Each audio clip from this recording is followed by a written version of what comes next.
What's up, everyone? I am Brandon Hay, and you can find me on Twitter at HayD3. By the way, this is What the Fans See. Totally messed that part up. You did perfect. My name is Zareh Kantzabedian at ZKantzFF on Twitter, and I was just laughing because of the JuJu thumbnail. What the JuJu? I love the title of the episode. And let's just get right down to it because I learned today that humans only have an attention span of 7 seconds. So let's keep him here while we got him. I ranked JuJu Smith-Schuster as my dynasty wide receiver or dynasty. I ranked him as 17th overall in my dynasty rankings yesterday. All right, and I got, I didn't get I didn't get a lot of comments, but I lost like 15 followers like in 2 hours, which is fine. That's how you weed them out. And then I also got comments that were kind of hurtful. Like I got one that said, seek help. I was like, wow, seek help. Come on, man. And then I got another one that was like, no, seriously, you need to seek help. You're going to lose any credibility you have. If you've had any, we got this and that. And, I'll just defend my case, right? So look, things change in the fantasy season. Nothing is stagnant, right? So we saw in the beginning of the season when we were discussing weighted opportunity rating and the players are rated like in week 2, week 3, week 1, we saw Christian Kirk have a massive weighted opportunity rating. And that's a pretty good predictive stat of how future fantasy success in the season, in the current season. Right now, Christian Kirk, he doesn't have the same weighted opportunity rating that he did in weeks 1, 2, and 3. He's a different player now. The systems change. Systems change. Football teams change. They adapt. And we always say the first month of the season is essentially teams feeling themselves out, especially if those teams have taken on new players and they're creating a new image. Pieces are trying to settle in. Chemistry is being established. There's things that are working themselves out, right? And by the end of September, we see things begin to take shape. Over the past couple of weeks, JuJu Smith-Schuster has begun to become more of a significant contributor in the offense. And this is an aggressive take by me because I am an aggressive fantasy player. And I what's the harm to? No one's going to die. But so I'm an aggressive fantasy player. I make aggressive trades. I'm very stubborn in my takes and, I'll change when I have to. But if I firmly believe something and most importantly, feel something in my bones, I will do it. And it's not about being hot takey. I despise being hot takey, right? So let's discuss where JuJu Smith-Schuster is at on this season, right? So I've made some notes about where he's at in the season. Again, he's my dynasty wide receiver. He's 17th overall in my dynasty rankings as it is, right? So let's look at where he is on the season. On the season, among wide receivers, JuJu Smith-Schuster is 21st in targets. He's 18th in receptions, 12th in total yards, 20th in yards per route run, and 13th in yards per target, right? So he's creeping his way up, right? And he just started to begin what I believe to be a positive trend in the Chiefs offense, right? I think he's beginning to separate himself, and he also looks like a different player. Like he looked almost like his physical, not his play style, but his physical makeup. He looks thicker. He looks more like a Deebo Samuel type of build. Like he's bigger. JuJu Smith-Schuster never has been a bigger player. Like he looks more physical out there. And, he seems just as athletic. And don't forget, JuJu Smith-Schuster, he's still not even like 25 years old. How old is he? 24 years old. I should have checked the age. But again, I understand that there's he's almost 26. He's almost 26. Okay, so he's 25 years old. So he's got like 4 years left on him, 5 more years left on him. He's signed cheaply to the Saints, to the Chiefs, on a $2 million contract, I believe. They can renew him if they want to, but I think right now, like for me, I heavily weigh the current season's the current season, right? Projecting beyond and just trying to predict what the what ifs are is a good habit to develop, right? I do it too, but right now the fantasy points are being created this year, this season. So I weigh that more into my evaluation and everybody has their own process, and I respect your process. This is just my process, and I wanted to give you behind the scenes look at how I kind of look at things. You saw where he's out in the season. That should only continue to get better if this trend continues. If it doesn't, I'll change it. I'll swallow my pride. I'll eat the crow. I'll change it. Okay, now I will say, I thought I think when you usually do a take on Twitter, I usually do like some kind of GIF or something, and it's all in fun. But I felt like you were a little sensitive last night. I thought you were a little sensitive, and I just want to go into my thoughts. Actually, looking into JuJu. I'm not as high as you are, but I'm not as far off. So let me show you some things. I did some prep. I wanted to make sure I was prepared. So let me pull up on the screen.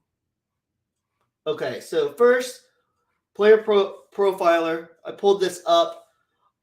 We see he's had the last 2 good games, and I guess my only thing worry is just the last game against San Francisco was a little fluky in just like how they scored so quick.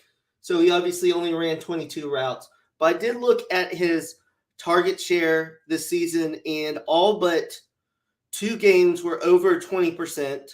One of those games was at 19, and he was second in targets to only Kelsey, other than one game where Valdez-Scantling had that. So I think the biggest thing with him is, and now let's go into, these are previous dynasty rankings I had for wide receivers right here.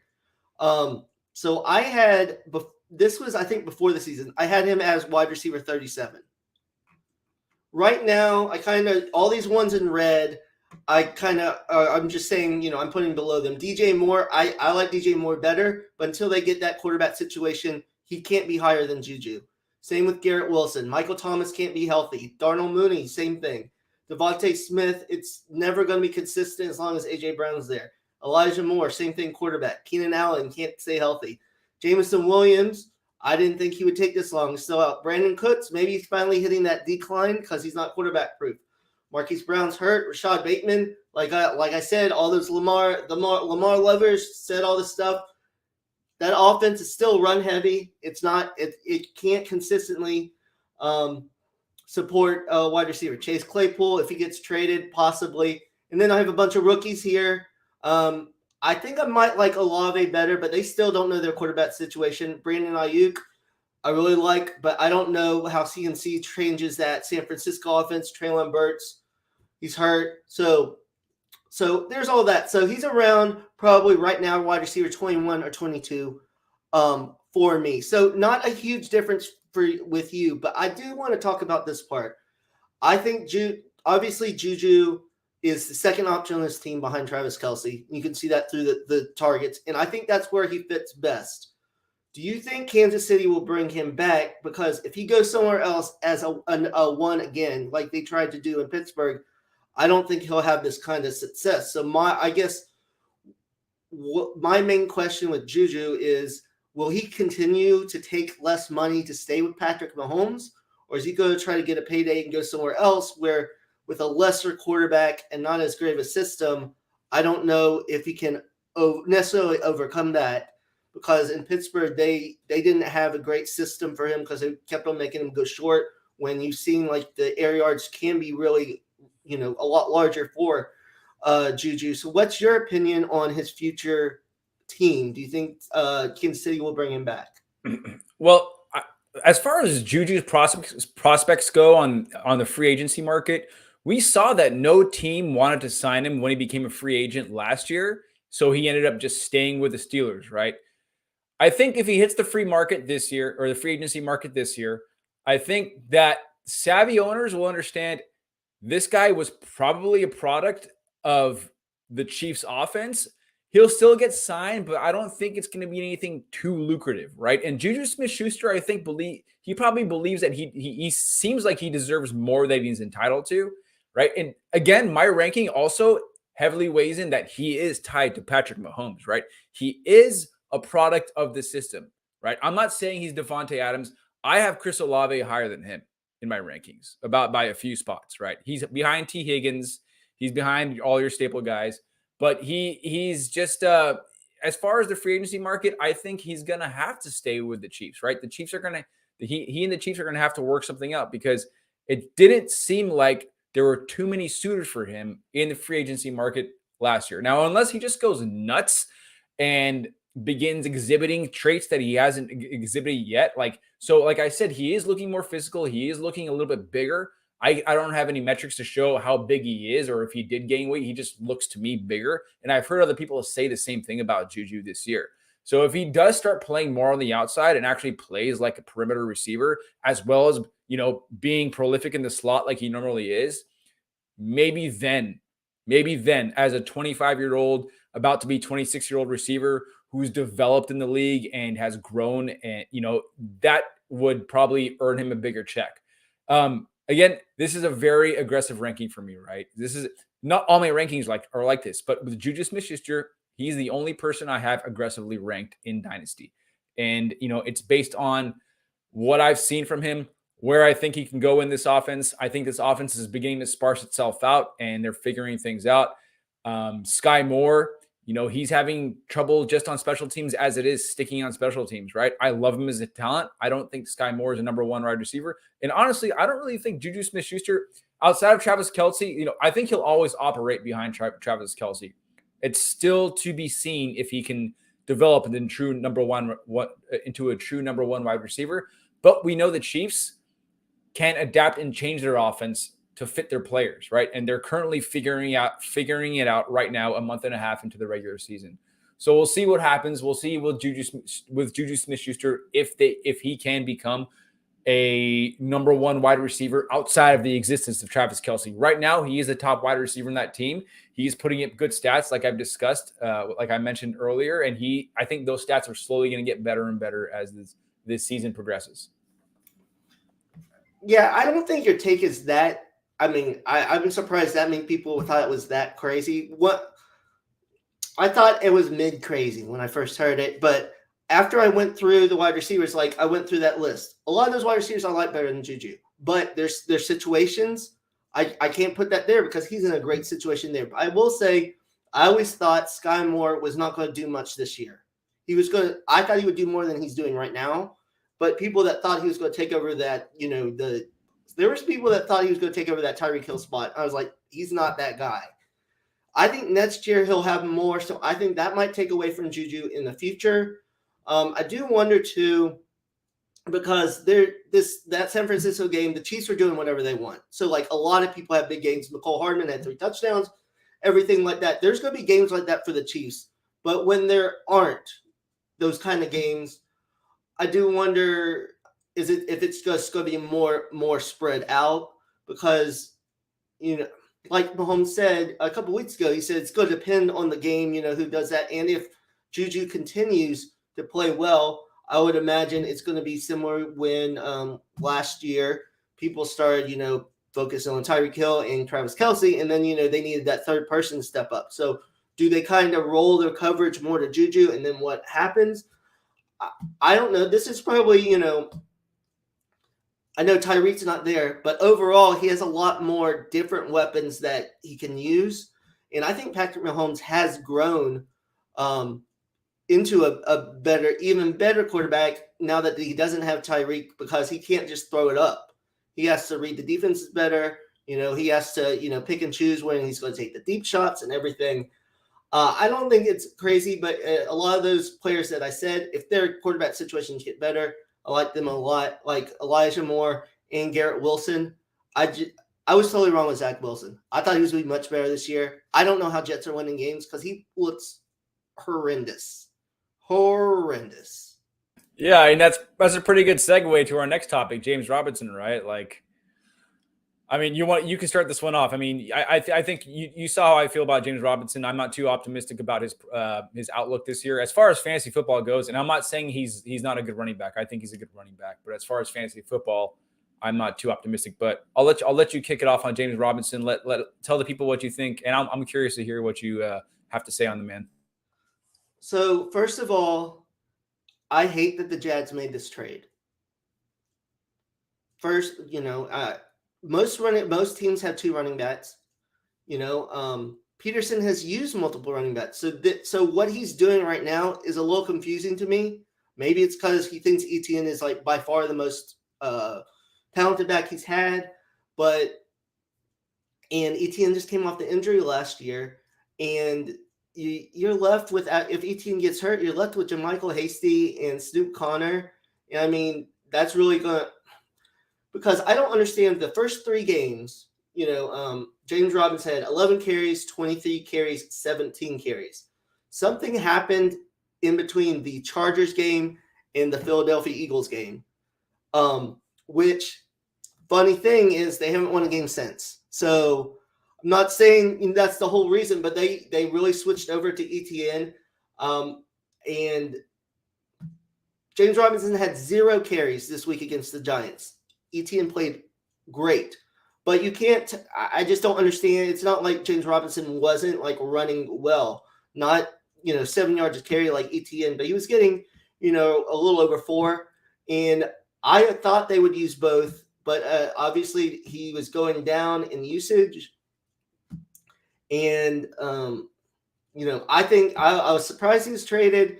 But for the Jets, I'm higher on James Robinson's outlook than I guess many. I understand Michael Carter can do some of the passing work and everything. I think James Robinson's a good receiver also, and it's not like he's just this 2-down back. I mean, he's shown he can play all 3 downs. I think pretty much, in my opinion, Michael Carter has to really show something in the next 2 weeks, or he might lose it totally. Because he's got to show that the reason he needs to stay on the field, if he plays poorly the next 2 weeks while James Robinson gets up to speed, James Robinson might take a large percentage of that. And I understand the line issues and everything. Hey, the Jaguars haven't had a good line in I don't know how long. And he was still running well on that team, on that horrible team. The Jets team's better. Zach Wilson, I don't even know what he's doing half the time. That passing offense is just horrible with him, but they keep on winning with defense and being able to run the ball. So I guess that's my end of James Robinson rant. But I really do like him there. I don't think he's a running back 1 or anything, but I think he's a mid running back 2, as long as it's not a 50-50 split with Michael Carter, which it very well could be. But I tend to think that James Robinson is going to get more of the carries, and if he gets around 15 touches a game, I like that for a running back too. Right, and based off of where based off of where he was at, a week ago, a lot of people were excited when James Robinson got traded. Primarily fantasy football people. They were like, "Oh, thank God, James Robinson season." I think James Robinson season implies that he's about ready to take off. I honestly think he's worse than his situation was. I mean, obviously it was worse, but if he was getting carries, if he's splitting a backfield with Travis Etienne, I think he'd probably be better off with the Jaguars than he would be with the Jets. And it's interesting because, for a team that were so quick to trade James Robinson, the Jaguars, you think that they want to display him more, or put him on the field more, and give him some snaps to make, to receive better compensation for the trade. But they gave him 0. And, luckily, the Jets needed a running back instantly. And the Jags were like, oh, okay. Maybe the Jags were even, it's a really weird thing. Were the Jags even thinking about trading him, or they're just, if they didn't give him any snaps, is he really just not who he was before? Has the Achilles injury already caught up with him? Was he okay for the first few weeks, and then the Achilles was hurting him more? I mean, we're going to have to all see. This is all just speculation.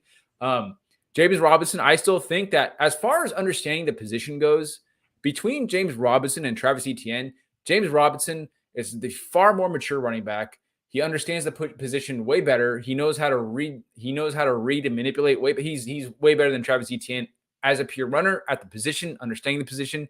Travis Etienne still has ways to go. Right? It would probably benefited Travis Etienne in dynasty owners to have James Robinson there, because he could have learned from James Robinson. But now we're going to see what James Robinson can do. And my whole thing was, look, you're on an offense with Zach Wilson, who's one of the most inept quarterbacks I've seen in a very long time. I mean, I feel bad for the guy. I'm scared for the guy. I want him to succeed, but he's over there with Zach Wilson, who can't maneuver a pocket, who they're terrified to let the guy throw. They're down Elijah Vera Tucker.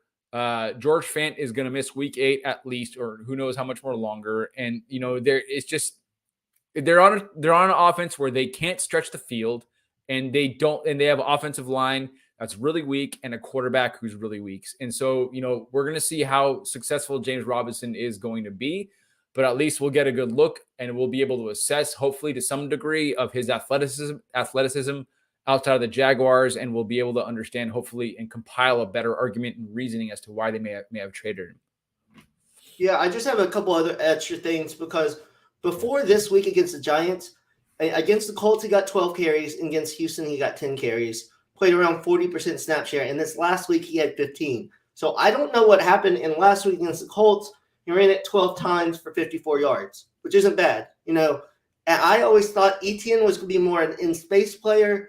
They would give him maybe like 5 to 10 carries, between the tackles, and then do some stuff outside. But they're running him between the tackles and everything. And I guess he's doing that better than they thought. But still, the whole thing with Peterson is he always used multiple running backs. And like I said, maybe he trusts Etienne, but I just find it hard to believe what happened in 3 weeks that like Etienne gained all this trust, because as good as Etienne is, he's fumbling and dropping passes in horrible situations. He's making great plays, but there's still mistakes. And I would assume the Jets are going to use Michael Carter and James Robinson. Who knows? They might go to like where they run the ball 40 times a game. If they do that, then like both could, possibly be flex running back twos. But I know I'm letting my heart get in the way. I love James Robinson. I think the Jets did him dirty last year. I know a lot of people in Jacksonville are upset that they traded him. It does seem like if the Jets didn't come in, maybe they wouldn't have traded him, which is, like you said, a very, very weird situation. But yeah, we can move on now. As far as say dynasty, say with James Robinson, what would you suggest people do with him? Say he goes out and he has his first good game, not this week, because they're most likely to ease him in this week.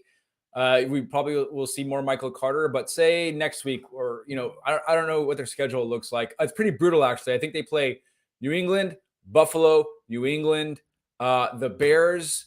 They play the Vikings, and then they play Buffalo again, I believe. So it's a very brutal schedule. So it seems like James Robinson's fantasy production outlook is really bleak. It looks like he's playing it a lot of tough defenses they're going to be up against. So I don't know what dynasty owners can do with him. It seems like all they can really do is hold or trade for future picks. Maybe I don't even think they can do that, because James Robinson, after this season, he might be held on to by the Jets, because Breece Hall is going to be most likely coming back some point in the midseason. Who knows what Breece Hall is going to be looking like?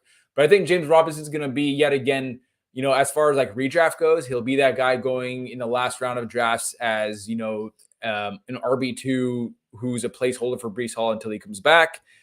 So I don't know what we're going to see with James Robinson. Still pretty young for a running back. So, I mean, I think the best advice I can give to people who have him in dynasty is just to hold, because you're most likely not going to get the offer that you want, or you're going to get some late round draft pick and for a rookie draft. That's essentially going to be useless. Like after you're going to get like a 3rd round pick in a rookie draft. And unless somebody falls to you in a rookie draft, you're not going to really be able to profit off that. Yeah, I tend to agree. I would say, though, I wouldn't do it after one game, but say he has a couple like really good games, like say, around 100 yards, 2 straight games, a touchdown or anything, and you're not competing. If you're competing, I would go ahead and keep him. But say you're not, you're at the bottom, you're not doing that, and then that's where we're going to help a competing team. I would see if I could get a second for him, because someone might really want to do that. I do wonder too if the Jets, no matter what, are going to keep James Robinson next year, even if Breece Hall's coming back, or if he's going to hit the market, because if he has a big year, rest of the year, I actually have been very surprised at his progress coming off the Achilles. He looked like he had pretty good burst and everything, and he still looked good. When he did get stopped, it wasn't because of him. it was because of the line. He's going to be very interesting to where he might go. I don't think because he never had the draft capital, I don't know if he'll ever be the guy, but he could definitely be part of a two-back system.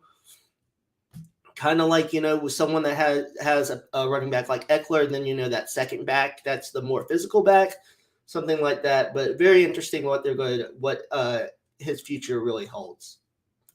We've got, going from let's switch from going from one player's future who's uncertain to another player's future who's uncertain, in Justin Fields. Justin Fields going into this year, I thought he was going to open the year. The way he's producing right now, and he has for the past 3 weeks, is how I thought he was going to open the year. That's how I thought Matt Eberflus was going to scheme him up to open the year. Now, it seems like they are using him more as a runner out of RPO. Like they're actually designing runs for him out of the RPO. I think you might have heard me say this a couple times, that Justin Fields could very well likely have the season that Jalen Hurts did in 2021. Based on how you look at the structure of the offense, how it's primarily very run heavy. They don't really have the Bears don't really have, any options to go to in the passing game. So they're going to be more inclined to use Fields and the running backs as extensions in the running game. Fields right now is set up to have over probably 900 rushing yards by the end of the season if this keeps up. His next few games after the Cowboys is against Miami, Detroit, Atlanta, a few other easy matchups. I don't think he really has a very difficult matchup until like week 15 or 16 of the regular season. I think Justin Fields is going to be he's going to be a savior for a lot of fantasy teams. Maybe starting, if he hasn't already saved your team over the past 3 weeks, we're going to see a lot of people buy in the way that people bought into Geno Smith a few weeks ago. Remember that big rush for Geno Smith 2 or 3 weeks ago? I think we just saw that same rush with Justin Fields, the big primetime game, right? Where we all saw it. There's no way you can hide from this Justin Fields, insanity right now. We're having Fields sanity right now.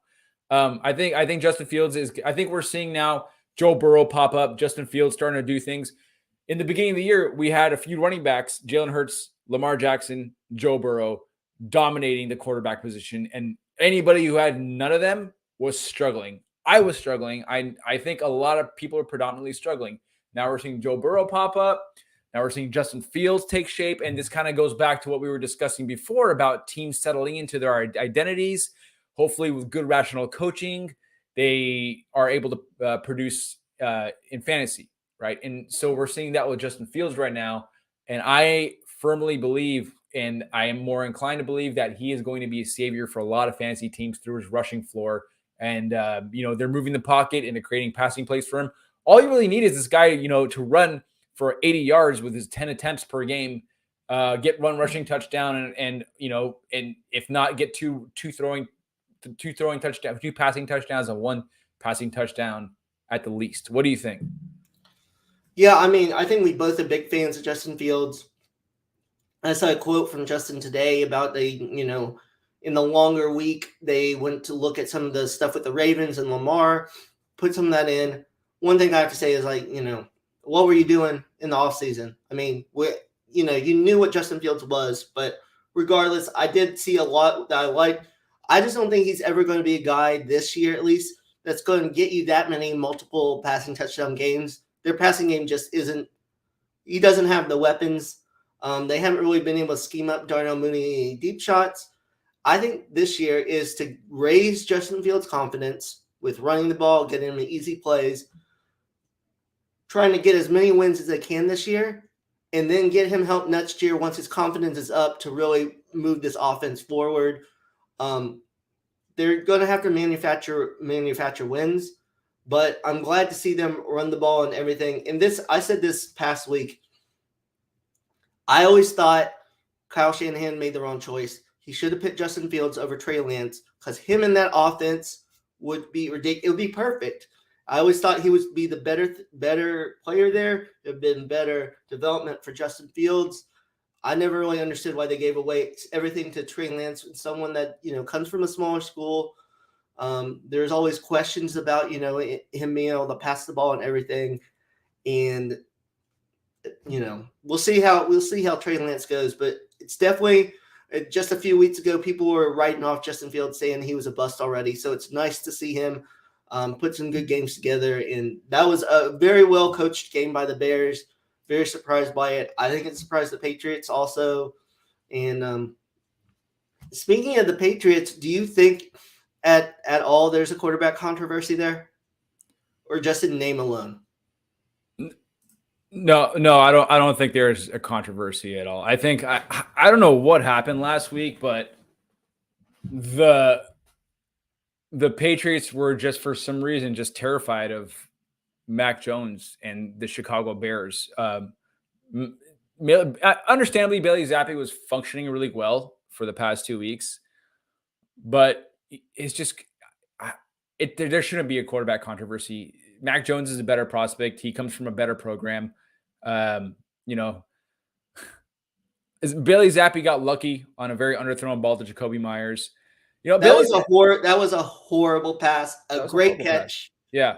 Great catch in the end zone, but that was a horrible pass. Real quick, I want to go over the people that passed over Justin Fields. And this is common. So Justin Fields got passed up by the New York Jets, by the San Francisco 49ers, by the Atlanta Falcons, by the Lions, the Panthers, the Broncos, right? So he fell past all those QB needy teams. They all made their good picks. They all made great picks, but Justin Fields fell all the way to Chicago Bears, right? I mean, Justin Fields could have been a great fit for any of these offenses, and he was very undersold, and it's a shame what happened to him. But as far as New England goes, it should just be Mac Jones. It should only be Mac Jones over there. Bailey Zappi is, some small school prospect. I don't know what they were doing over there. They're probably just trying to ride the hot hand at quarterback.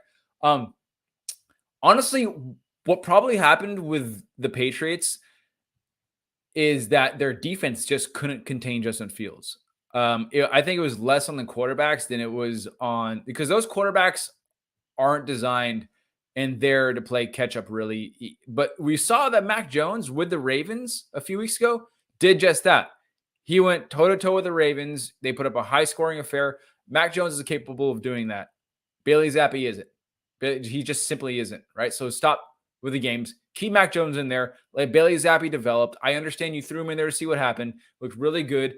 Maybe Bailey Zappi would have been able to hold up and lead the Patriots to a win if they were in a positive game script, but they weren't. And Bailey Zappi could not bring them back from the deficit, and the Patriots defense was just bleeding points. No, I agree. With everything you said, I was surprised they even draft Bailey Zappi when they did. I thought, I was surprised he went over Sam Howell, but maybe it's a system type thing. Yeah, Matt Jones better, maybe with the ankle. The crowd really went crazy for Zappi, but that offense is what it is. They need to have a close game, run the ball, do play action type things like that. When they have to come back like that, they're just not capable of doing it. Yeah, well, we'll see what happens this week with the Jets. And, as far as the Jets go, and I think we've spoken enough about the Jets, but if the Jets had any sense, Robert Saleh would have watched that game and be like, we can do what the Bears did. We can do that. We don't want Zach Wilson to throw the ball. Obviously, we don't want him to throw the ball.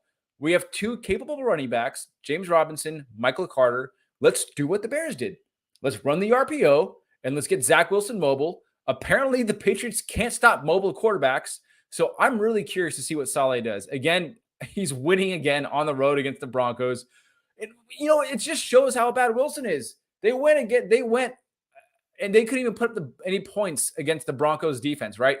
Luckily, there wasn't Wilson. You had Bailey Zappi playing, so they could just crawl and inch their way towards like a narrow victory. So we'll see what they do against the Patriots this week. If Saleh has any sense, they'll run the same exact offense that the Bears did last week. So, yeah. Anything else? Is there anything else you want to discuss? Anything else that has been irking you a little bit? No. Well, I think I texted you this during the week that I guess we're kind of wrong about the DeAndre Hopkins can save that offense because he was amazing, and Kyler missed him a couple times, or he probably would have had more yards. It just shows like how good he is. It doesn't matter where the pass is thrown. I think it gave Kyler a little bit of comfort. Was like, if I'm in trouble, let me just throw it up to DeAndre, and he's going to make a play. And I still think there's major problems on that offense, especially scheme wise. But also very happy for Eno Benjamin to have a big day. A lot of us Eno fans have been waiting for this. I do wonder if it becomes more of a timeshare when James Conner comes back. So what do you think about that? Or do you think Eno just goes back? Yeah, I think it's going to be more of a timeshare. I think it has to be more of a timeshare. Eno Benjamin, he served his time on the depth chart. And, last week and the past 2 weeks, last week he looked incredible. Last week he looked really well. He's running very hard, breaking tackles. That guy runs really, really well. Also in that same breath, Keontae Ingram on his few touches looked very good. There was a play where he took a reception up the sideline, across the middle of the field, was very elusive. Very good, strong runner, good short yardage back. James Conner really doesn't even have to play a snap, and I think they'd be fine in the backfield. James Conner they should just use him as a fullback, or they shouldn't even really use him right now at all. Like, all he's good for right now is stiff arming people. That's all really James Conner is good for. They can do a lot more. They can do a lot more if they keep Rondale Moore and a combination of, Keontae Ingram and Eno Benjamin on the field. I know Darrell Williams came back to practice today. Did you see that? I did see that. Yeah. What do you think they will do you think they'll give Darrell Williams the job back? Darrell Williams will probably just slot back in front of Keontae Ingram, but I think Eno Benjamin is ahead of Darrell Williams on the depth chart. But we know with the running back position, it's a lot more fluid than other positions. It's really all about who's performing the best on that day. So say Chase Edmonds starts ahead of Darrell Williams, and Darrell Williams comes on and looks good. I could see Cliff Kingsbury in his infinite wisdom. And, not really infinite wisdom, but, I could see him doing something stupid like putting Darrell Williams ahead of, Benjamin. But, that backfield is really, really strong. And I think the Cardinals should honestly start, looking at their offense more something like what the Bears are doing. They should maybe tone down the insane pass attempts and just start running the ball more, make Hopkins their primary receiver, and just be very run-oriented. We're seeing, a lot of the defenses now, they have a lighter linebackers. They're using a lot of nickel packages, and they're staying in cover two, keeping two safeties back. So why not just run the ball more? I mean, especially with the Cardinals being having the weapons that they do, they can audible and they can switch they can switch plays easily. So I mean, they should really look to running the ball a lot more frequently. I think that NFC West is wide open. I'm really curious to see what the Rams look like coming out of the bye. I know Van Jefferson got activated off of IR. Allen Robinson was building a little bit of momentum going into the bye week.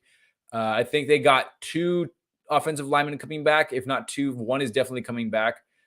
It's going to be exciting to see what the Rams look like coming out of the bye. And, it's just, I think the NFC West, is just starting to take shape. I think it's not really settled yet. All right, talking about the NFC West, the Seahawks. So I kind of wrote about this, but I'm kind of like in between. So DK Metcalf, we don't know how long he's out. Marquise Goodwin had that huge game. Do you think he has any staying power while DK Metcalf is out, or it's just, one of those games where he got open? No, he has staying power, but in a very specific role. I think we can both agree that Marquise Goodwin is more of a straight line receiver than anything else. Like, he still has that speed, is a deep threat, which is great. And, I think most offenses need that element to be able to relieve the pressure and, the different facets of the offense. He's a staying power. I think he just got open though a couple of times, got a couple of big plays. But he has fantasy value. Obviously, we saw that. Don't rely on 2 touchdowns every single week. That's just not sustainable. Don't even rely on a touchdown don't even rely on a touchdown this week from him. But he'll have some fantasy value. He's the number 2 option there. I do think that Noah Fant's going to have more relevance now. I think Noah Fant, he's seen his snap share increase. He's mid 60% snap share over the past couple of weeks. He's becoming more part of the offense. He's becoming more, he's becoming more of an integral part of the offense. So we're seeing more of a shift to Noah Fant, I think, and Will Dissly's still there doing his thing. But man, that Seahawks offense is humming, man. And Tariq Woolen on the other side, the Seahawks defense, he's playing lights out, dude. That guy's awesome. I love him. He's a really great cornerback. Watched a really cool film study on him on YouTube.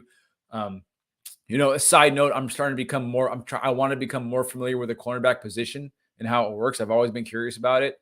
I know there's a whole nother, role to the cornerback position. And Tariq Woolen, I think if you're trying to learn about the cornerback position, watch Tariq Woolen.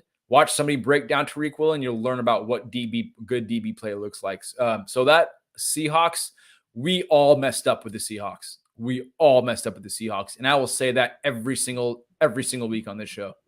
No, I agree. Everyone thought they might be the worst team. And I think they're getting back to what made them good. Like with the Legion of Boom, they're getting the bigger corners that can play physical. They're running the ball. I am back to Marquise Goodwin. I think he's a fine for a flex play because he's good. Get 4 or 5 targets a game. Get that. But I am interested with Dwayne Eskridge. They drafted him a couple years ago. He hasn't done much, but they're trying to get him more involved. So I want to see maybe he can do some things. Let's go to another wide receiver that I know screwed both of us, Michael Gallup. What was going on with that Cowboys offense? You're on mute. I know. I was yelling explicitives into the mic about Michael Gallup. I didn't want anybody to hear it. I was saying bad things. Dude, Michael Gallup's apparently the number 3 on the wide receiver. Noah Brown came out. As soon as I saw Noah Brown and trot out into the field, I saw 2 tight ends come out on the field. And then I was like, all right, that means 2 wide receiver sets. Michael Gallup, Noah Brown? What the hell is Noah Brown? And there's no worse feeling of feeling that feeling in your gut where everything just drops when you're like, why is my wide receiver not out there in 2 wide receiver sets? I don't like this at all. And I was like, okay, fine. We'll probably get 4 catches for 70 yards, 60 yards. Not even that. It's just not. I don't care about Michael Gallup anymore. I don't want to talk about him. He's a jerk. I don't appreciate what happened. I don't like the Cowboys outside of Tony Pollard anymore. I don't really want any piece of them. I don't care about CeeDee Lamb. I am excluding all the Cowboys outside of Tony Pollard. I don't even want to draft that made me so sick. That was terrible. That I've taken zeros before, but that was awful. And this leads me to another point. I got really upset because somebody said, oh, well, Michael Gallup, they should be using him because they got paid more. And, honestly, I kind of got upset. And I'm sorry for, getting upset at the person. But I said, you know what? I'm sick and tired of that reasoning of, oh, they paid him, so they should use him. How many times do we see that argument flip upside down and go on its head every single season? Stop saying they paid him, they're going to use him. It doesn't matter. Stop saying that. It's all about what the coach feels like doing. Mike McCarthy's crazy. Mike McCarthy's going to do Mike McCarthy things. Whatever, dude. I'm tired of that reasoning. Let's stop using these crutch arguments and leaning into them and basing our projections based on how big of a check they sign. Apparently, in this instance, Michael Gallup is better than Noah Brown. He is better. There's no reason that he shouldn't be on the field. No, he is better. He is better than Noah Brown. I don't understand why that happened. No one saw that coming. Everybody was very excited to see Michael. No one saw that coming. Everybody was very excited to see Michael Gallup play the Detroit Lions DBs. And so I got a 0 with Michael Gallup. Obviously, if I had played any other player than Michael Gallup, I would have won. I lost by 5, and every player on my bench had at least 8 points. Yep. It was ridiculous. Is Michael Gallup still on your team? Is it a dynasty team? It's a keeper team. I haven't cut him yet. I really like Michael Gallup, the player. I'm hoping that this doesn't happen again, but I'm not gonna play him until he has 4 straight good games, because he's still on my dynasty team. But on Tuesday morning, I was just alarming off, and the first thing I did, I was like, "Get this fucking bum off my team!" I kicked him off my team so fast. Get out of here! Get off my team! You don't belong. This is a winner's team. You don't belong here. Cowboys. Just give me Tony Pollard. I never want to watch a Cowboys game again for the rest of the season. I'm so sick of Mike McCarthy. I'm so sick of him. I've never been so sick in my entire life. My fiance came downstairs, and I can't even replicate the face I had. It was just dread. It was like, she was like, oh my God, your face, what's wrong with it? And I was just like, this is my first world problems. And I'm going to just act like I'm the biggest victim in the world right now. And I don't care what anybody says. So, yeah. That was my Sunday. It was pretty bad. It was really, I felt all the, it's like you feel all the testosterone just leave your body. And you're like, I am no longer a man. I don't know what, I'm just like the shapeless form that has no identity whatsoever. Yeah, so yeah, it was a very bad fantasy week for me. I will say one matchup I did win. I thought I was going to lose bad because I had Jalen Hurts on a bye. So it's a super flex league. So my two quarterbacks I had to start was Marcus Mariota and Davis Mills, and I was going up against Kyler Murray and Lamar Jackson, and I won by like 10 points because neither of them did anything. So so I was able to do that. What do you think? Speaking of Lamar. What do you think is going with Lamar? The past few games, they haven't really been putting up a lot of points. You think it's just a little bit of a mid-season funk they're in? Or because the other thing is with Gus Edwards there, they're going to pound the rock with Gus Edwards, especially inside the 10. Yeah. He's going to get those touchdowns that Lamar might have gotten before. Mark Andrews didn't do much last game. It's very frustrating if you are a Lamar owner. I don't know what he rushed for. If you can look that up real quick, let's see what he rushed for. Let's see if his rushing is sustaining at least. But I heard that the Browns took away Mark Andrews, right? And if you take away Mark Andrews away from Lamar Jackson, there really won't be much passing production. Another thing, the AFC West matches, they're usually like these slow grinding matches with the Browns and the Ravens. They usually have these low scoring affairs, right? So that's another thing. Also another element. Gus Edwards gives them exactly what they want in the run game. He is a grinding running back who's going to go straight forward, and he's going to pick up 5-4 yards every single time. He's going to keep that offense on schedule, and they're just going to grind down the field. And if they have to, they're going to kick a 55-yard field goal with Justin Tucker, or they're going to take 4 more minutes and run down to the end of the end zone, right? Like, they prefer to run the ball. This is what the Ravens are. We do this every single year with the Ravens, right? This is why I think we were talking about Rashad Bateman earlier in the show. I had Rashad Bateman as like wide receiver 28 coming into the year in my dynasty rankings, right? He was a wide receiver 3 for me. He's a talented wide receiver. It's just the Ravens, right? He's part of a system that refuses to budge from what they are. They are not going to open it up. Every year they take a wide receiver somewhere, or this and that.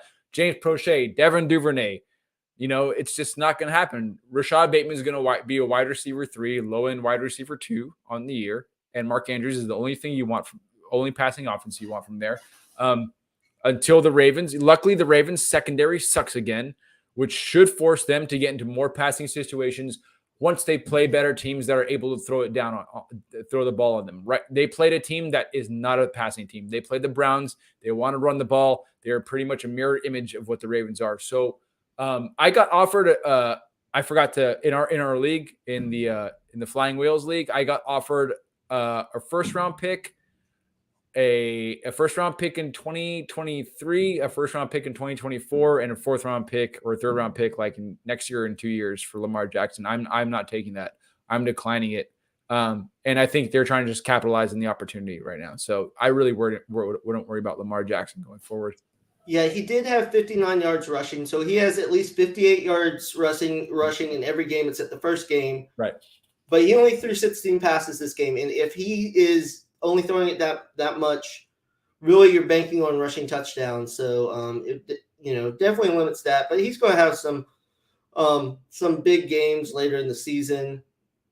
Actually, I don't know, because he ends in playoff time. He has Denver, Pittsburgh, Cleveland, Atlanta, Pittsburgh, and then finishes with Cincinnati. Other than Cincinnati, none of those teams are very good offensive teams. So we might have a lot of this running come that time also. Yeah, so let's look at let's look at the games and try to see if we could find a good game script. This Thursday at the Bucks, you might have that. You might have something of a shootout. You might have Tom Brady coming back pissed off.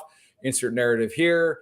We'll probably see more pass attempts. We'll probably see northward of 25 pass attempts from Lamar Jackson. Should have a good game. Ravens and Saints. Ravens and Saints should be a good game. Then he's got the Panthers. Not great. That's going to be probably another low-scoring affair for Lamar Jackson. Jaguars, that's a toss-up. Broncos, no. Steelers, probably not. Yeah, Browns again. Falcons. It's not too promising there isn't much upside in the schedule as far as Lamar Jackson goes. But, what are you going to do? You're just not going to start Lamar Jackson? What are you Yeah, I mean, you have to roll with it and just take it as it is. The only way I would trade Lamar is I've got to be getting a top 10, top 15 quarterback back, and then some other value, because like what you're getting, you don't know what kind of quarterback is going to be there. Yeah. And still, I mean, let me look. He's still quarterback. He's still quarterback 4. Obviously, that's because he's had some really good games at the beginning. Yeah. But that's the thing. I heard someone talk about this on Twitter too. These players aren't going to have like 40-point games every week. You're going to have games where he scores 40. You're going to have games where he scores 12.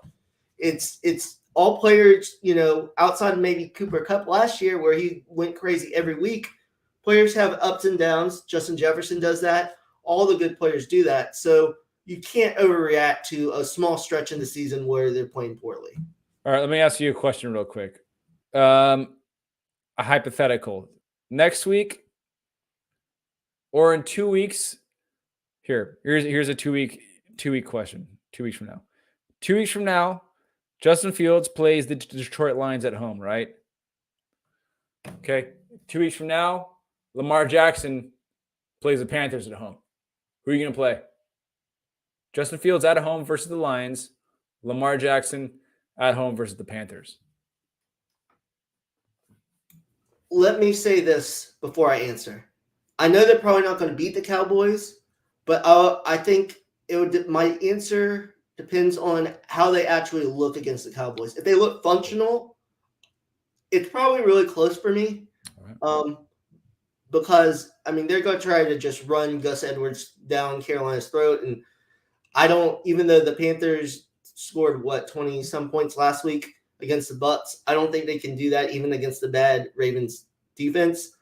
So, man, that's tough, because it's really the same type of player we're talking about, where they're just running and you're hoping they can get like one passing touchdown.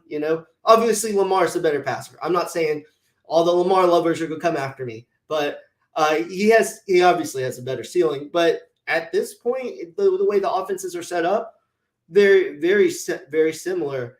Man, that's a tough one, though. That is a tough one. But I need to see another efficient game from Justin Fields this week. I don't expect them to beat the Cowboys, but just efficient.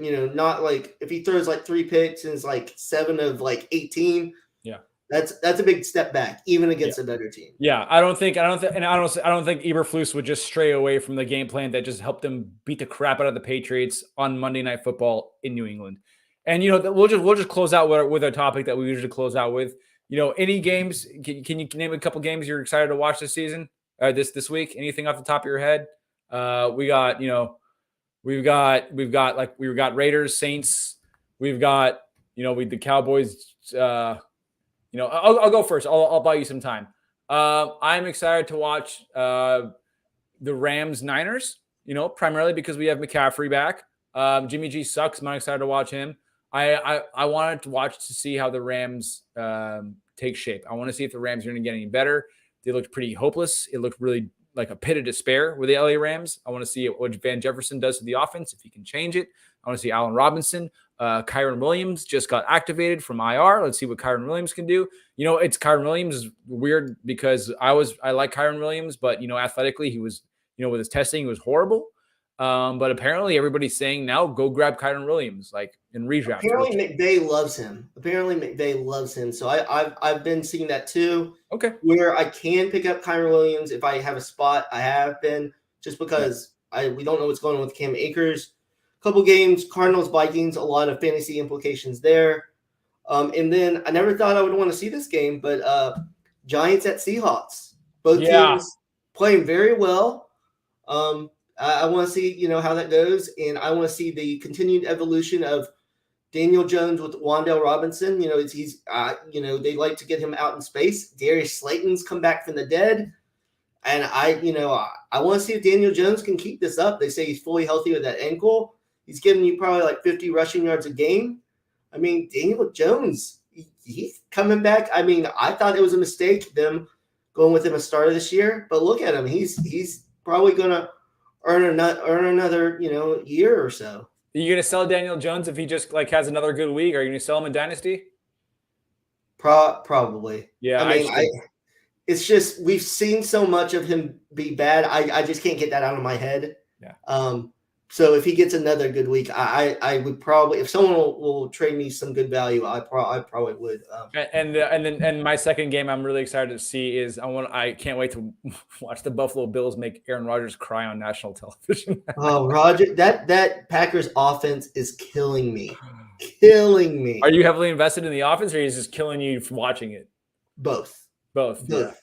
Like I picked up Rodgers in a couple leagues, and especially Dynasty because no one was picking him up, and I did not expect him to look like this, And where are all these people that said Alan Lazard was going to save him and all this stuff? I was like, oh. Yeah, no, I didn't think I was in on Alan Lazard at cost, but I never at all profiled him as like a true number one. Right. Just there's nothing there. Apparently, he crapped on Romeo Dubs today or something like that on a show. Aaron Rodgers did. You see something like that? The clip. Dave Klugely posted a clip of Aaron Rodgers, I think, on the Pat McAfee show, who basically like just shit all over Dobbs, and it was just like, this guy's not good. That's awesome. That's awesome. Yeah. Shitting on your best possible hopes. That's just Rodgers, man. He's not a good leader. He's not a good leader at all. But I mean, like, what are you gonna like? Even they're such a bad organization. They can't even trade for they can't draft a good receiver. They didn't draft George Pickens when they had the chance, or even freaking Sky Moore. You went and drafted Christian Watson. If you're gonna draft a small school guy, draft a guy who's like versatile at least and like understands the position who's better. So they're talking about bringing in Chase Claypool, whatever. That's not gonna help you, whatever.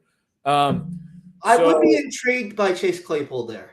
Right. I mean, as far as fantasy goes, but like, he's not going to help that team get wins, really. Like, he's not going to really do anything. You think so?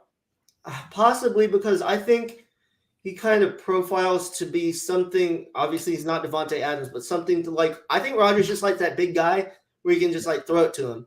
And the players they have right now, they're not good at those back shoulder just throw up passes. They're not those kind of wide receivers. If you say out loud the receivers that are on Packers, it's really depressing. If you just say the words out loud, it's not good. It's like going in the mirror in the bathroom and saying Bloody Mary 20 times in the mirror with the lights off. It's like, what I'm talking about? You ever did that when you were a kid? Bloody Mary? I didn't, but I know what you're talking about. So it's like that. It's like you don't ever say the Packers wide receivers out loud. Because you're gonna get cursed for life, or a bad ghost is gonna visit you. Well, I mean, they brought in Sammy Watkins thinking that was the answer. When Sammy Watkins hasn't played like more than like 4 games, I don't even know how long. That's how fucking. Sorry, that's how bad they are, dude. Like, you bring in Sammy Watkins, you just go get somebody, man. Just go pick somebody up. Go make. They should have threw money at JuJu. It's not like they should have done money, spend money. It's not like you guys do anything good with your draft picks anyway. So like. Instead, you're not good at drafting wide receivers anyway, so just go trade for one who's already proven. Just go give a draft pick for somebody who's already proven, and take the burden off your shoulders of having to worry about drafting a good wide receiver. I don't know, LaFleur. I think he's done. Like, if he doesn't improve, like this week, if they just get smashed this week. So if they miss the playoffs, does he get fired? Oh yeah, this is insane. Aaron Rodgers will crazy, like from what he's done, from in there to get. Oh yeah, but because they look bad. The offense that they've installed has been a very run-heavy offense ever since day one. I remember the first year. I know we're getting close to the end of the show, but the first year, Aaron Rodgers was unhappy because they were running the ball a lot, and eventually he conformed and he got happy because they made the playoffs and whatnot, and they were finding success for the past couple of years. But right now, it's just not working. And they got really cocky, confident. They could give LaFleur one more year if they go out and draft a good wide receiver, or 2 wide receivers. But I mean, I think they need to trade for one because I just don't think Rodgers does well with rookies. Like I don't rookie receivers. He's not. I mean, I would think they need to go get Jerry Jeudy. Yeah, there's Jerry Jeudy, Brandon Cooks. Go trade for Brandon Cooks. Yeah, You think he's done? I don't know. I don't know what to think. I don't think I've never seen. I honestly haven't seen Brandon Cooks play a single snap this year. That's how bad it has. I haven't seen him come up once on Red Zone channel. I've seen a couple. Well, when he played the Jags once, and he's dropping passes, and it just doesn't look like the same guy. So I don't know if it's just the bad offense. I don't know. But I would be intrigued with Judy because I'm not ready to give up on Judy, but Judy's really not performing. I know the quarterback play isn't great, but eventually you have to put it on the field. There was a rumor that they wanted to sign AJ Green. Did you see that? Ugh. This is the same. This is what we were just talking about. Like they're just the guy's done. What are you giving assets for? Like, don't even give anything for that guy. Like, don't give. They should give you something for taking AJ Green off their hands. I'm so glad with DeAndre Hopkins coming back that AJ Green didn't see the field. Like, he didn't even have a helmet, on Thursday. Because I've watched, the Cardinals games, and like, if anyone touches him when the ball's thrown to him, he drops it. He just like anyone like taps him on the shoulder, he's like, nope, I don't want it. Oh man, yeah. Ridiculous. All right, let's close it up. All right, let's cool. close it up. So that'll do the show for this week. You will be in Hawaii next week, correct? Yeah. So we'll see what we do for that. But have a great time in Hawaii. And this was What the Fantasy. I am Brandon Hay at HeyB3 on Twitter. I'm Zareh Kantabedian at ZKantsFF on Twitter. All right, we'll see you guys. I guess both of us will see you in 2 weeks. Yes. See you guys. See you, Brandon.